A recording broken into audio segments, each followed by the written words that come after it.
大家好，今天咱们要聊的这个东西，绝对是世界上最矛盾、最传奇的物质。它一半是魔鬼，一碰就炸，夺走过上千人的生命；一半是天使，口袋里的小小一片，拯救了千万心脏病患者的性命。更神奇的是，它还在不经意间意外闯入了男科领域，成为壮阳药物研发的开山鼻祖。它就是硝酸甘油。可能很多人听到这个名字，第一反应要么是心脏病患者舌下含服的急救药，要么是工业上炸山开矿的烈性炸药，但很少有人知道，这两种看似毫无关联的身份，竟然属于同一种物质。更没人想到，这种诞生于实验室的致命液体，会在近180年的时间里完成3次华丽蜕变，横跨化学、工业、科学、心血管医学、男科医学4个领域，书写一段跨越100年的传奇故事。今天，咱们就从头到尾，仔仔细细地讲完硝酸甘油的完整历史，从实验室里的致命发现，到工业革命的爆破利器，从心脏急救的救命神药，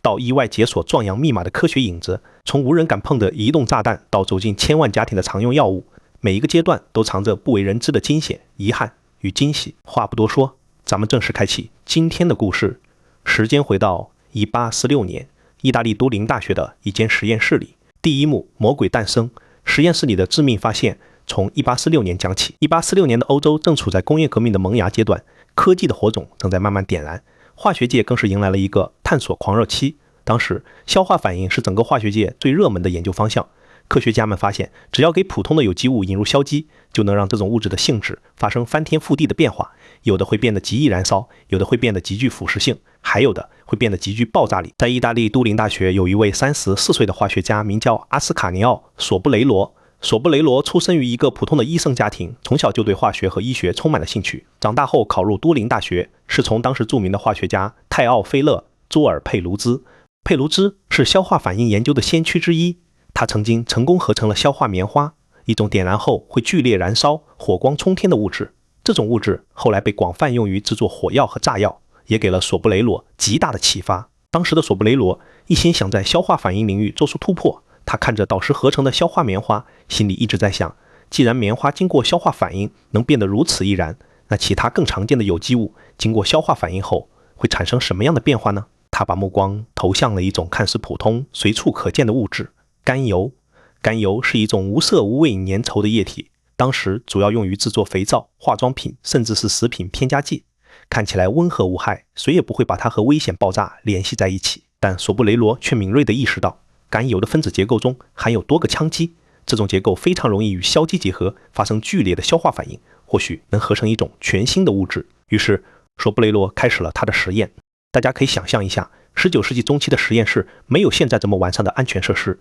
没有防护镜，没有防护服，甚至没有通风橱。科学家们只能靠着自己的谨慎和经验，在充满未知危险的环境中摸索。索布雷罗知道消化反应非常剧烈，而且会释放出大量的热量，如果控制不好温度，很可能会引发危险。所以他做了充分的准备，在一个大烧杯里倒入浓硝酸和浓硫酸混合成硝化混酸。这种混合液的腐蚀性极强，能轻易腐蚀皮肤和玻璃，而且稳定性极差，稍微受到刺激就会发生反应。然后他把烧杯放在冰水浴中，用冰水来降低温度，再用滴管一点点极其缓慢地将甘油滴入硝化混酸中，一边滴入一边用玻璃棒快速搅拌，确保甘油能均匀地与混酸反应，避免局部温度过高。整个过程，索布雷罗大气都不敢喘，每一个动作都小心翼翼，眼睛紧紧盯着烧杯里的变化，他的手心全是冷汗，因为他知道只要有一点点失误，比如滴加速度太快，搅拌不及时，就可能引发无法预料的后果。就这样，他持续滴加了整整1个小时，终于把所有的甘油都滴入了硝化混酸中。此时，冰水浴的温度已经升到了0°C以上，索布雷罗赶紧更换了新的冰块，继续控温，直到反应慢慢平息。反应结束后，烧杯底部沉下了一层淡黄色的油状液体，质地粘稠，像蜂蜜一样，澄澈透明，看起来平静无害，甚至还有一丝淡淡的光泽，让人完全想不到这杯看似温和的液体藏着致命的獠牙。出于化学家的职业好奇，索布雷罗凑近烧杯，轻轻闻了闻，发现这种液体带着一丝淡淡的甜味，还有一点点辛辣的气息，味道不算难闻。在当时的化学界有一个非常普遍的习惯，化学家们为了鉴别物质的性质，常常会用指尖蘸取少量物质，轻轻舔一下，通过味道来判断物质的成分。当然，这种做法在现在看来极其危险，绝对不能模仿。索布雷罗也不例外，他小心翼翼地用指尖蘸取了一点点这种淡黄色油状液体，轻轻舔了一下，这一天成为了他此生难忘的惊险瞬间，也让他第一次感受到了这种物质的威力。几秒钟后，剧烈的头痛突然轰然袭来，就像是有无数根钢针同时扎向他的太阳穴和后脑勺。那种钻心的疼痛比被火烧、被刀割还要难受。索布雷罗瞬间脸色惨白，冷汗浸透了他的衣衫。他双手抱着头，倒在实验台上，痛苦地呻吟着，眼前阵阵发黑，几乎失去意识。这种剧烈的头痛持续了整整4个小时才慢慢缓解。当头痛消失的时候，索布雷罗已经浑身无力，瘫坐在椅子上，心有余悸。他隐隐意识到自己合成的这种物质绝对不是普通的物质，它虽然看起来温和，但骨子里却充满了危险。刚才的头痛很可能就是这种物质的毒性反应，但索布雷罗并没有放弃。作为一名科学家，探索未知的欲望压过了恐惧。他休息了一天，恢复体力后，再次回到实验室，继续研究这种新物质。这一次，他更加谨慎，不再敢用手去碰，用嘴去尝，而是用各种仪器来检测这种物质的性质。这不测不知道，一测吓一跳。索布雷罗发现，这种淡黄色油状液体的暴脾气远远超出了他的想象。只要轻轻摇晃一下烧杯，这种液体就会发生剧烈的震动，随后引发猛烈的爆炸，烧杯瞬间被炸得粉碎，液体飞溅的到处都是。如果把这种液体加热到50摄氏度以上，哪怕只是靠近火源一点点，也会瞬间爆炸，火光冲天，威力极大。甚至有时候，哪怕没有任何外界刺激，这种液体也会自行分解，引发爆炸。有一次实验中，索布雷罗不小心把一滴这种液体溅到了高温的炉壁上，仅仅过了1秒钟，轰的一声巨响，剧烈的爆炸瞬间发生，实验室里的玻璃器皿被全部炸碎，碎片飞溅的到处都是。灼热的液体溅到了索布雷罗的脸上，灼烧感瞬间蔓延开来。索布雷罗赶紧用冷水冲洗脸部，但还是来不及了。他的脸颊被严重烧伤，留下了一道深深的疤痕。这道疤痕伴随了他一生，也时刻提醒着他这种物质的致命危险。经过无数次的实验和惊险的经历，索布雷罗终于确定，这种淡黄色油状液体是一种全新的消化化合物。他给这种物质命名为硝酸甘油，因为它是由甘油和硝酸发生消化反应合成的。但此时的索布雷罗心中没有丝毫的喜悦，反而充满了恐惧和愧疚。他亲眼目睹了硝酸甘油的致命威力，也亲身经历了它带来的伤害。他知道这种物质一旦流传出去，很可能会引发无数的悲剧。于是他立刻发表了一篇论文，在论文中，他详细描述了硝酸甘油的合成方法、性质和致命危险，并且郑重警告全世界的科学家，硝酸甘油是一种极其危险的爆炸物，稳定性极差，极易引发爆炸，切勿轻易研究，更不要试图将它用于实际应用。索布雷罗甚至在论文中写道：当我想到所有在硝酸甘油爆炸中丧生的受害者，并且受害者未来还会增加，我就很羞愧，不愿承认自己是他的发现者。此后，索布雷罗彻底放弃了对硝酸甘油的研究，转而研究其他更安全的化学物质，再也没有触碰过硝酸甘油分毫。就这样，硝酸甘油一出生就被贴上了致命魔鬼实验室炸弹的标签，成为了所有化学家都避之不及的物质。没有人敢靠近它，没有人敢研究它，更没有人想到，这种看似只会带来毁灭的物质，在几十年后会迎来它的第一次华丽蜕变，成为推动工业革命的功臣。大家看到这里，你们是不是也觉得非常惊险？索布雷罗的勇气和探索精神值得我们敬佩，但他的谨慎和愧疚也让我们看到了科学家的责任感。而硝酸甘油的故事并没有就此结束，他的传奇才刚刚开始。接下来咱们进入第2幕，看看这头致命魔鬼是如何被驯服，成为工业革命的爆破利器的。第2幕，魔鬼被驯，工业革命的爆破工程，1860年代到1870年代。时间来到19世纪60年代，距离索布雷罗发现硝酸甘油已经过去了10几年。这10几年间，欧洲的工业革命进入了鼎盛时期，矿山开采，铁路修建，隧道挖掘，桥梁建造，到处都在大兴土木，整个欧洲都充满了建设的热潮。但当时的工业建设面临着一个巨大的难题，缺少一种威力足够大的炸药。在这之前，人们使用的炸药主要是黑火药，这种炸药的威力很小，而且燃烧速度慢，对于坚硬的岩石几乎没有什么效果。开采矿山的时候，工人们只能靠着锤子和凿子一点点地凿开岩石，效率极低。修建铁路和隧道的时候，遇到坚硬的山体更是束手无策。很多工程因为无法突破坚硬的岩石，只能被迫停工。工业发展的迫切需求让人们开始疯狂地寻找一种威力更大、效率更高的炸药。就在这个时候，有人想起了索布雷罗10几年前发现的硝酸甘油，那种一碰就炸、威力极大的液体。虽然索布雷罗曾经郑重警告过世人，硝酸甘油极其危险，但在巨大的利益和工业需求面前，很多人还是忍不住动了心思。他们知道硝酸甘油的爆炸威力是黑火药的几十倍甚至上百倍，如果能找到控制它的方法，让它变得稳定，就能极大的提高工业建设的效率，带来巨大的财富。于是很多科学家和企业家开始不顾危险，纷纷投入到硝酸甘油的研究中，试图驯服这头致命魔鬼。但硝酸甘油的不稳定性远远超出了他们的想象，无数次的实验都以失败告终，甚至还引发了多起严重的爆炸事故，夺走了很多人的生命。有记载显示，1864年德国一家工厂试图生产硝酸甘油，结果在生产过程中，硝酸甘油发生了剧烈爆炸，整个工厂被夷为平地，10几名工人当场丧生。同年，美国一艘运输硝酸甘油的轮船在航行过程中，因为轻微的震动，引发了硝酸甘油爆炸，轮船瞬间被炸沉，船上的船员和货物全部沉入海底，无一幸免。还有一次，一名商人试图将硝酸甘油装在箱子里，用马车运输，结果马车在路上颠簸了一下，硝酸甘油就发生了爆炸，马车被炸得粉碎，商人也当场身亡。一次次的爆炸事故，一次次的人员伤亡，让人们再次感受到了硝酸甘油的致命危险。很多人开始退缩，放弃了对硝酸甘油的研究。人们开始意识到索布雷罗的警告是对的，这种物质或许永远都无法被驯服，永远都只能是实验室里的致命魔鬼。就在所有人都快要放弃的时候，一个男人的出现改变了硝酸甘油的命运，也改变了工业革命的进程。这个男人就是瑞典著名的化学家、发明家阿尔弗雷德·诺贝尔，也就是诺贝尔奖的创始人。诺贝尔出生于1833年，他的父亲伊曼纽尔·诺贝尔也是一名发明家，主要研究炸药和机械，曾经发明过一种水雷，在当时非常有名。受父亲的影响，诺贝尔从小就对炸药充满了兴趣，他从小就跟着父亲学习化学和机械知识，10几岁的时候就已经掌握了丰富的炸药知识，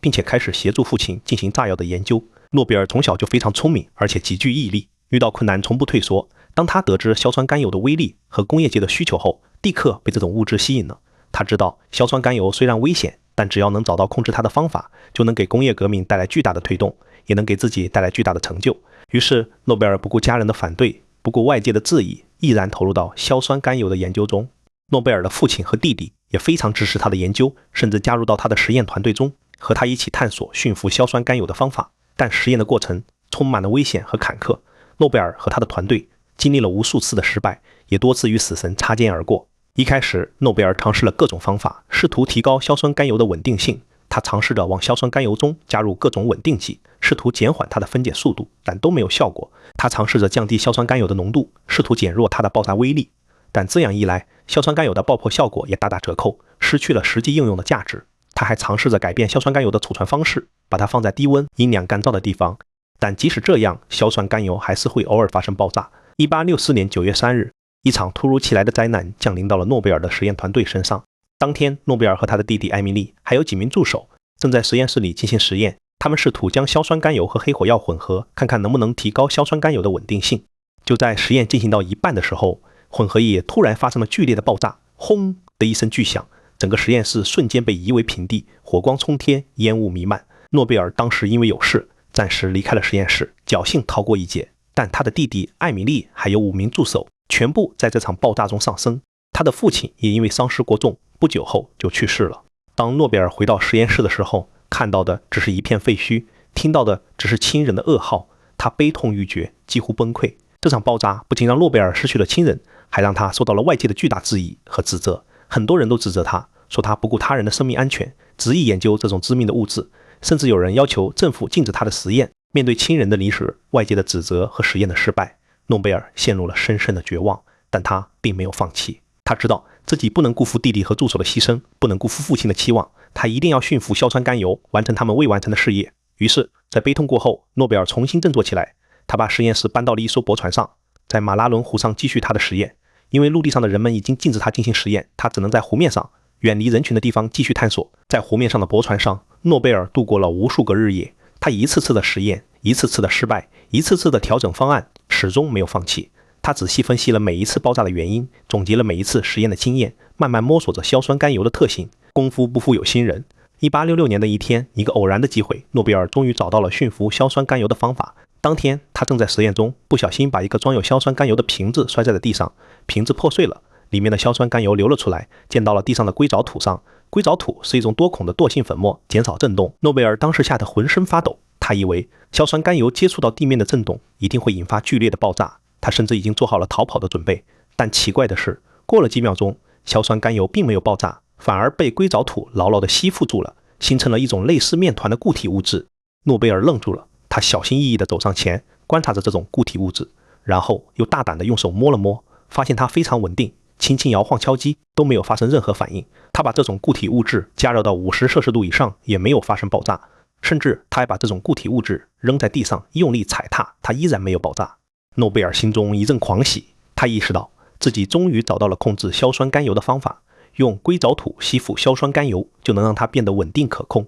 随后他又进行了无数次的实验，验证了这种方法的可行性。他发现硅藻土具有很强的吸附能力，能够将硝酸甘油牢牢地吸附在它的孔隙中，阻止硝酸甘油分子之间的接触，从而减缓它的分解速度，提高它的稳定性。而且被硅藻土吸附后的硝酸甘油依然保持着强大的爆炸威力，丝毫没有减弱，它的爆炸威力依然是黑火药的几十倍，能够轻松炸开坚硬的岩石。更重要的是，这种固体物质非常安全，运输、储存和使用都非常方便，再也不会因为轻微的震动、碰撞或温度升高而引发爆炸。诺贝尔给这种被硅藻土吸附后的固体炸药命名为达纳炸药。达纳一词源于希腊文，意思是威力，以此来彰显这种炸药的强大威力。后来，诺贝尔又对达纳炸药进行了改进，用木浆代替了硅藻土，让达纳炸药的稳定性更好，威力更大，而且成本更低，更适合大规模生产和使用。1867年，诺贝尔为达纳炸药申请了专利，正式将这种炸药推向市场。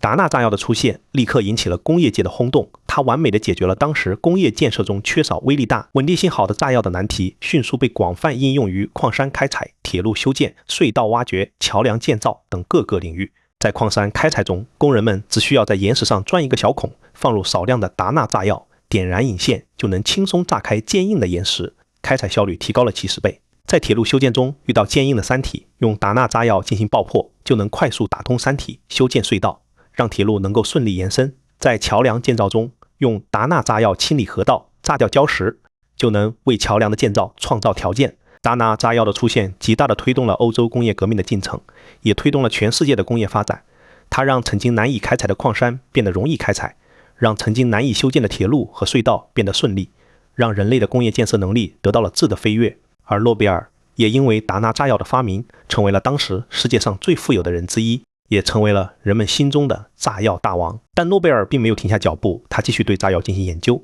先后发明了胶质炸药、无烟炸药等多种新型炸药，进一步推动了炸药工业的发展。而且诺贝尔一生都非常热爱科学和和平，他晚年的时候立下遗嘱，将自己的全部财产捐赠出来，设立了诺贝尔奖，奖励那些在物理学、化学、生理学或医学、文学和平等领域做出杰出贡献的人，以此来推动人类科学和和平事业的发展。就这样，曾经被索布雷罗视为致命魔鬼，被所有人避之不及的硝酸甘油，在诺贝尔的努力下被成功驯服，成为了推动工业革命的功臣，完成了他的第一次华丽蜕变。但硝酸甘油的传奇并没有就此结束，它的下一次蜕变会更加令人惊喜，更加令人震撼。它将从工业领域走进医学领域，成为拯救千万心脏病患者的救命神药。大家看到这里，你们是不是也觉得非常神奇？从致命炸药到工业工程，硝酸甘油用了20年的时间，完成了一次不可思议的蜕变。而接下来，它将开启一段新的旅程，从魔鬼彻底变成天使，走进医学领域，书写一段新的传奇。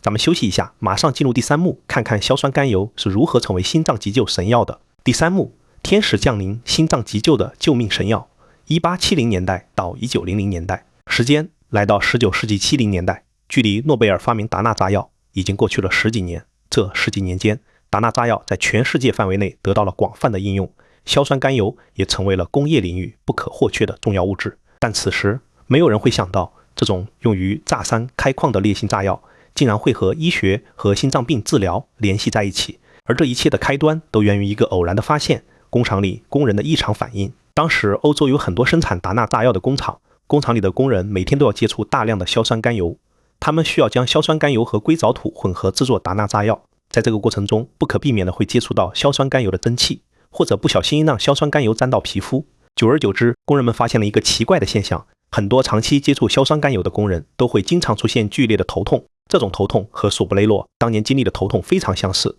钻心刺骨。持续时间很长，而且没有任何有效的治疗方法，只能靠休息慢慢缓解。一开始，工人们以为这种头痛是因为工作太累、休息不好导致的，但后来他们发现，只要停止接触硝酸甘油，头痛就会慢慢消失。一旦重新接触硝酸甘油，头痛就会再次出现。这个现象引起了工厂医生的注意，工厂医生对工人们进行了详细的检查，发现这种头痛并不是因为疲劳、疾病导致的，而是因为接触了硝酸甘油。但医生们也不知道硝酸甘油为什么会导致头痛，只能提醒工人们在工作的时候尽量做好防护，减少接触硝酸甘油的机会。但紧接着另一个更奇怪的现象出现了，这个现象彻底改变了硝酸甘油的命运，也开启了它在医学领域的传奇。工厂里有一些工人本身患有心绞痛，心绞痛是一种非常严重的心脏病，当时的医学水平非常落后，人们对心绞痛的病因一无所知，也没有任何有效的治疗方法。心绞痛发作的时候，患者会感到胸口剧烈疼痛，像有一块巨石压在胸口上，呼吸困难，浑身无力，严重的时候甚至会导致死亡。很多心绞痛患者只能在痛苦中等待死亡，无能为力。但这些患有心绞痛的工人在长期接触硝酸甘油后，却发现了一个奇迹，他们的心绞痛症状竟然莫名的得到了缓解。原本发作频繁、疼痛难忍的心绞痛，发作次数越来越少，疼痛的程度也越来越轻，甚至有一些工人心绞痛竟然彻底不再发作了。一开始，工人们并没有把这个现象和硝酸甘油联系在一起，他们以为这只是巧合，或者是自己的病情有所好转。但随着越来越多的心绞痛工人出现这种情况，工厂医生终于意识到这个现象很可能和硝酸甘油有关。硝酸甘油这种能导致剧烈头痛的物质，或许能治疗心绞痛。这个猜测在当时看来非常不可思议，因为硝酸甘油是一种烈性炸药，是一种致命的物质，人们只知道它能炸山开矿，能导致头痛，从来没有人想过它竟然能治疗疾病，而且还是治疗心绞痛这种严重的心脏病。所以当工厂医生把这个猜测提出来的时候，遭到了很多人的质疑和嘲笑。很多医生都认为这是无稽之谈，是不可能的事情。但有一位医生却坚信这个猜测是正确的，他就是英国著名的医生威廉·莫瑞。莫瑞医生是当时英国著名的心血管疾病专家，他一生都在研究心绞痛的治疗方法，目睹了无数心绞痛患者的痛苦和死亡。他一直希望能找到一种有效的方法治疗心绞痛，拯救患者的生命。当莫瑞医生得知工厂里工人的异常现象后，立刻产生了浓厚的兴趣。他专程来到工厂，对那些接触硝酸甘油后心绞痛症状得到缓解的工人进行了详细的检查和询问，收集了大量的资料。经过仔细的分析和研究，莫瑞医生更加坚信硝酸甘油确实能治疗心绞痛。他决定进行临床试验，验证自己的猜测。但临床试验的过程充满了困难和挑战。首先，硝酸甘油是一种烈性炸药，非常危险，如何将它制成适合人体使用的药物是一个巨大的难题。其次，当时的人们对硝酸甘油的认知还停留在致命炸药的层面，很多患者都不愿意接受硝酸甘油的治疗，害怕自己会因此受到伤害。而且很多同行都不支持莫瑞医生的实验，认为他是在拿患者的生命开玩笑。但莫瑞医生并没有放弃，他克服了重重困难，开始了他的临床试验。首先，他需要将硝酸甘油进行稀释，降低它的浓度，让它变得安全，适合人体使用。他经过无数次的实验，终于找到了合适的稀释比例，将硝酸甘油稀释成一种稀释溶液。这种溶液既保留了硝酸甘油的药效，又降低了它的危险性，不会对人体造成致命伤害。然后，莫瑞医生找到了几位病情非常严重的心绞痛患者，这些患者已经被心绞痛折磨得生不如死，多次发作，几乎没有治愈的希望。他们愿意接受莫瑞医生的临床试验，哪怕只有一丝希望。1878年的一天，莫瑞医生对第一位患者进行了临床试验，他将稀释后的硝酸甘油溶液小心翼翼地滴入患者的舌下，因为舌下的毛细血管非常丰富，药物能快速被人体吸收，快速发挥药效。滴入后，莫瑞医生紧紧地盯着患者，观察着患者的反应，心中充满了紧张和期待。几秒钟后，患者突然开口说话了：“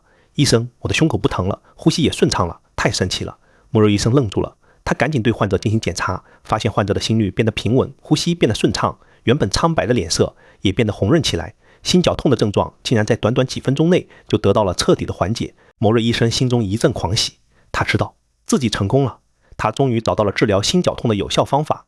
随后，他又对其他几位患者进行了临床试验，结果都是一样的。患者在使用稀释后的硝酸甘油溶液后，心绞痛的症状都能在短短几分钟内得到缓解，效果非常显著。临床试验的成功让莫瑞医生非常激动，他立刻发表了一篇论文。在论文中，他详细描述了硝酸甘油治疗心绞痛的临床试验过程、效果和方法，向全世界的医学界宣布，硝酸甘油这种曾经被视为致命炸药的物质能够有效治疗心绞痛，是一种治疗心绞痛的特效药。这篇论文的发表立刻在全世界的医学界引起了轰动，很多医生都不敢相信自己的眼睛，纷纷重复莫瑞医生的临床试验，结果都验证了莫瑞医生的发现，硝酸甘油确实能有效治疗心绞痛。至此，人们终于意识到，硝酸甘油这种一半是魔鬼一半是天使的物质竟然还有如此神奇的医学功效。但此时人们还不知道硝酸甘油为什么能治疗心绞痛，它的作用机制是什么。直到几十年后，科学家们才慢慢揭开了这个谜团。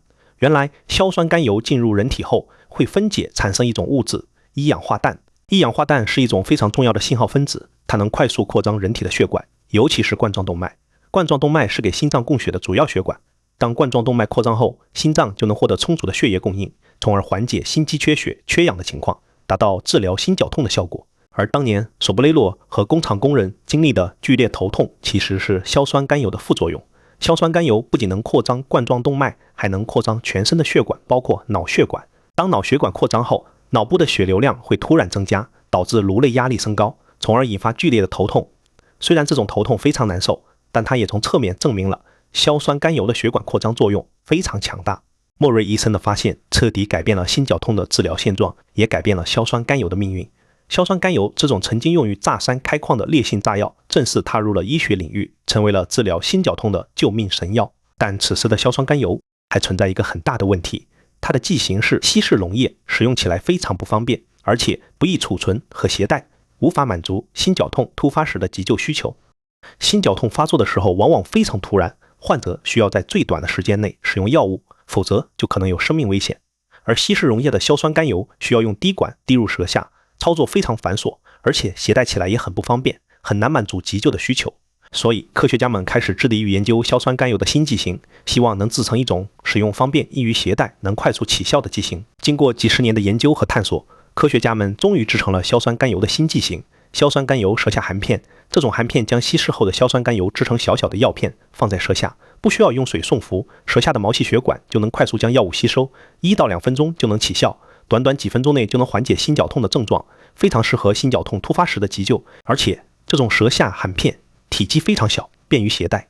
患者可以把它放在口袋里、钱包里，随时随地都能使用，再也不用担心心绞痛突发时没有药物可用。舌下含片的出现让硝酸甘油成为了真正意义上的口袋里的急救神器，拯救了千万心脏病患者的生命。除了舌下含片，科学家们还陆续研发出了硝酸甘油的其他剂型，比如硝酸甘油气雾剂、硝酸甘油贴片、硝酸甘油注射液等，分别适用于不同的场景。比如硝酸甘油气雾剂使用起来更加方便，只需向舌下喷射1到2更就能快速起效。硝酸甘油贴片贴在皮肤上，能持续释放药物长达24小时，适合用于心绞痛的预防。硝酸甘油注射液主要用于医院里，对严重的心绞痛患者进行急救，或者用于心脏手术中控制血压和心肌缺血。随着硝酸甘油在医学领域的广泛应用，越来越多的心脏病患者因为硝酸甘油而获得了新生。曾经心绞痛是一种不治之症，患者只能在痛苦中等待死亡，而现在只要口袋里有一片硝酸甘油，心绞痛发作时舌下含服一片，就能快速缓解症状，保住生命。硝酸甘油成为了心脏病患者的守护神，成为了医学界的传奇。但很少有人知道，在硝酸甘油成为心脏救星的同时，它还在不经意间留下了一个伏笔。这个伏笔在几十年后会意外解锁一个全新的领域——男科领域，让硝酸甘油再次成为人们关注的焦点。而这个伏笔依然和工厂里的工人有关。看到这里，大家是不是已经被硝酸甘油的传奇历程所震撼？从致命炸药到工业工程，再到心脏救星，硝酸甘油完成了2次不可思议的蜕变，而接下来它将开启第3次蜕变，意外闯入男科领域，成为壮阳药物研发的开山鼻祖。咱们继续往下讲，看看硝酸甘油是如何意外解锁壮阳密码的。第4幕，意外惊喜，壮阳药物的研发鼻祖。20世纪60年代至今，时间来到20世纪60年代，距离莫瑞医生发现硝酸甘油治疗心绞痛的功效已经过去了近100年。这100年间，硝酸甘油在心血管医学领域得到了飞速的发展和广泛的应用，成为了治疗心绞痛、冠心病、心力衰竭等心血管疾病的基础药物，拯救了千万心脏病患者的生命，成为了医学界不可或缺的重要药物。而在这100年间，有一个现象一直被人们忽略，这个现象就是当年工厂里工人的另一个异常反应。除了头痛和心绞痛缓解之外，很多患有勃起功能障碍的男性工人在长期接触硝酸甘油后，勃起功能竟然有了不同程度的改善。当年在生产达拉炸药的工厂里有很多男性工人，其中不乏一些患有勃起功能障碍的工人。所谓勃起功能障碍，也就是现在民间所说的阳痿，是一种非常常见的男性疾病，主要表现为男性无法达到或维持足够的勃起，以完成满意的性生活。在当时的社会，人们对勃起功能障碍的认知非常有限，普遍认为勃起功能障碍是一种心理因素主导的疾病，是因为男性压力过大、情绪低落、自信心不足等心理原因导致的，而不是生理原因。而且在当时的社会，勃起功能障碍是一种非常尴尬、非常私密的疾病，很多患有勃起功能障碍的男性都不愿意承认自己患有这种疾病，更不愿意去看医生，只能默默忍受。所以当年工厂里的那些患有勃起功能障碍的工人，在接触硝酸甘油后，勃起功能得到改善，他们也只是私下里议论，并没有告诉医生，更没有引起医学界的注意。再加上当时医学界的研究重点全在硝酸甘油的心血管治疗功效上，科学家们一门心思地研究硝酸甘油的作用机制、进行改进和临床应用，根本没有人会想到这种用于治疗心脏病的药物竟然还能改善男性的勃起功能，更没有人会去深究这个偶然的现象。所以这个偶然的发现就被淹没在历史的长河中，成为了工厂里工人之间的坊间传闻，无人问津，一被忽略就是近100年。直到20世纪60年代，医学研究迎来了新的突破，科学家们对勃起功能障碍的认知发生了翻天覆地的变化。这个被忽略了近100年的偶然发现才重新被人们重视起来。20世纪60年代，随着医学技术的不断发展，科学家们通过大量的研究发现，勃起功能障碍并非单纯的心理问题，它的核心机制其实与血管供血不足密切相关。男性勃起的本质是阴茎海绵体在受到刺激后血管扩张，大量血液涌入并充盈海绵体的过程。阴茎海绵体就像是2个装满血液的气球，当受到刺激时，阴茎海绵体的动脉血管扩张，大量血液涌入，气球被充盈、膨胀、变硬，从而实现勃起。如果阴茎海绵体的动脉血管收缩，供血不畅，气球无法被充盈，就无法完成正常的勃起，从而导致勃起功能障碍。这个发现彻底颠覆了人们对勃起功能障碍的认知，也为勃起功能障碍的治疗开辟了全新的思路。科学家们意识到，很多勃起功能障碍患者之所以无法正常勃起，并不是因为心理原因，而是因为阴茎海绵体的动脉血管供血不足，属于血管源性勃起功能障碍。就像心绞痛患者的心脏供血不足一样，都是血管出了问题，而不是器官本身或心理层面的问题。就在科学家们围绕血管供血这个核心寻找勃起功能障碍治疗方法的时候，有人突然想起了近100年前工厂里工人的那个偶然发现，接触硝酸甘油的那些有勃起功能障碍的工人，勃起功能会得到明显改善。这个被淹没了近100年的坊间传闻，瞬间成为了治疗这个医学难题的关键线索。大家看到这里，你们是不是也觉得冥冥之中自有天意？硝酸甘油从治疗心脏供血不足到意外关联阴茎供血，竟然都是因为同一个核心机制——血管扩张。科学家们立刻展开研究，很快就验证了这个猜测。硝酸甘油进入人体后，分解产生的一氧化氮不仅能扩张冠状动脉给心脏供血，还能同样扩张阴茎海绵体的动脉血管，让大量血液快速涌入海绵体，帮助海绵体充盈膨胀，从而实现勃起。这个发现让整个男科医学界都沸腾了。要知道，在这之前，勃起功能障碍患者几乎没有任何有效的治疗方法，只能默默忍受尴尬和痛苦，甚至影响家庭和睦。而硝酸甘油的出现，让人们看到了治愈勃起功能障碍的希望。一种已经被广泛应用于临床且安全性经过长期验证的药物，竟然可能成为勃起功能障碍治疗的突破口，这无疑是医学史上的一个重大惊喜。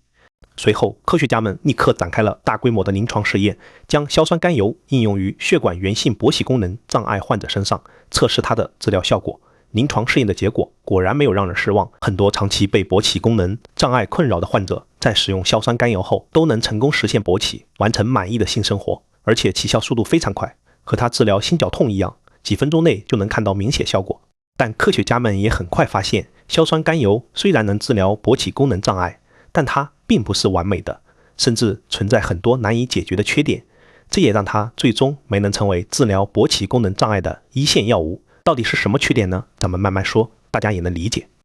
为什么现在我们治疗勃起功能障碍用的不是硝酸甘油，而是其他药物？第一个缺点就是作用时间太短，硝酸甘油治疗心绞痛起效快，失效也快，一般只能维持1到2个小时。用于勃起功能障碍治疗也是一样，它的作用时间非常短暂，只能在用药后的短时间内帮助勃起，无法满足患者的正常性生活需求。毕竟性生活是一个自然的过程，没有人能精准控制时间，这也太尴尬了，而且会给患者带来很大的心理压力。第二个缺点也是最关键的一点，就是副作用太大，而且无法精准起效。硝酸甘油的血管扩张作用是全身性的，它不仅会扩张阴茎海绵体的血管，还会扩张全身所有的血管，包括脑血管、面部血管、四肢血管等等，这就会导致患者在使用后出现和心绞痛患者一样的副作用，剧烈头痛、面部潮红、头晕、低血压，甚至还有人会出现恶心、呕吐、心悸等不适症状。大家可以想象一下，本来是想解决勃起功能障碍的尴尬，结果用药后头疼欲裂、脸色通红，甚至头晕眼花、站不稳。这不仅影响性生活体验，还可能带来安全隐患。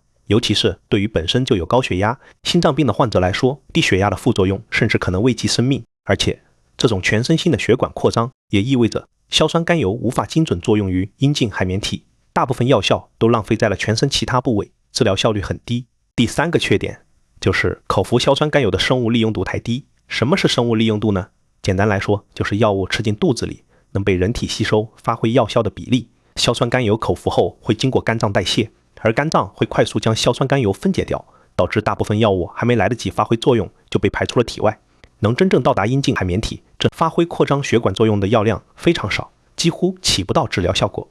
虽然科学家们尝试过各种方法来改善这个问题，比如改变硝酸甘油的服用方式，将口服改为舌下含服，就像治疗心绞痛那样，让药物通过舌下毛细血管直接吸收，避开肝脏代谢，但舌下含服依然无法解决作用时间短、全身性副作用的问题。后来科学家们又尝试将硝酸甘油制成外用凝胶、乳膏，直接涂抹在阴茎部位，希望能让药物精准作用于海绵体，减少全身性副作用。外用剂型的尝试确实在一定程度上改善了精准度，减少了部分全身性副作用，但依然存在很多问题。外用凝胶的吸收效果不稳定，有的人用了有效，有的人用了没效果，而且涂抹后会有黏腻感，影响性生活体验。更重要的是，外用药物依然会有少量被皮肤吸收，还是会导致轻微的头痛、头晕等副作用，无法彻底避免。所以，虽然硝酸甘油成功打开了勃起功能障碍治疗的大门，证明了血管扩张是治疗血管源性勃起功能障碍的核心思路，也为后续药物研发奠定了结实的基础，但它自身的缺点让它最终没能成为治疗勃起功能障碍的一线药物，就像一个引路人为我们指明了方向，却因为自身的局限无法陪我们走到终点。但这并不影响硝酸甘油在男科医学史上的地位，正是因为硝酸甘油的这个铺垫，科学家们才明确了勃起功能障碍治疗的核心方向，围绕一氧化氮通路研发一种能精准作用于阴茎海绵体、作用时间更长、副作用更小的药物。可以说，没有硝酸甘油的偶然发现，就没有后来的各种壮阳药物，它绝对是当之无愧的壮阳药物研发的开山鼻祖。如今，硝酸甘油仍然在守护着无数心脏病患者的生命。据统计，全球每年有超过1亿人次使用硝酸甘油缓解心绞痛症状，它已经成为了心脏病患者口袋里的救命神器。而科学家们对硝酸甘油的研究也从未停止，他们正在努力研发更加安全有效的硝酸甘油制剂，探索硝酸甘油在更多疾病治疗中的应用。或许在未来，硝酸甘油还会给我们带来更多的惊喜，但无论如何，这段从炸药到药物的传奇历程都将永远被铭刻在科学史上。它提醒着我们永远不要轻易否定任何一种可能性，因为在科学的世界里，今天的魔鬼或许就是明天的天使。好了，今天关于硝酸甘油的故事就讲到这里，不知道大家对这个一半魔鬼一半天使的科学传奇有什么看法呢？欢迎在评论区留言讨论。如果今天的视频对你有所启发，别忘了订阅我的频道，也请您点赞、关注、转发支持我，谢谢，我们下期再见。